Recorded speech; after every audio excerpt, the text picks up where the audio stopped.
Business law. Legal positivism. Legal positivism, as described by philosopher John Austin, defines law as the command of a sovereign authority.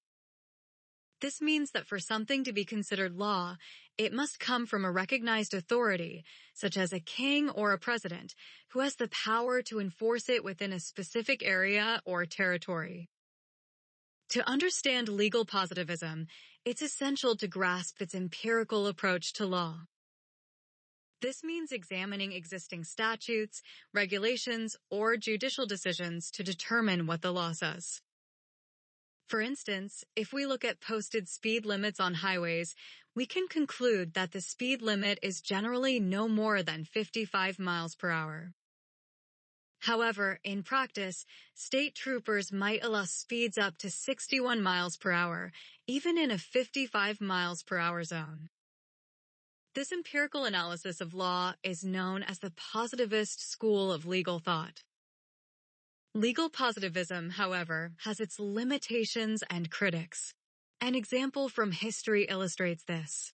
King Herod's decree to kill all male children below a certain age, out of fear of a Messiah's birth, was carried out unquestioningly because it was the command of a sovereign. Similarly, during the Taliban rule in Afghanistan, laws prohibiting women from attending school or receiving medical treatment from men were enforced, despite the injustice and hardship they caused. While the positive law school of thought sees the lawmaker's command as legitimate regardless of morality, the natural law school disagrees.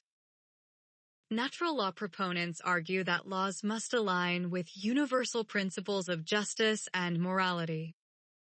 For instance, Rosa Parks' refusal to give up her seat on a bus, despite the law requiring her to do so, exemplifies civil disobedience against an unjust law.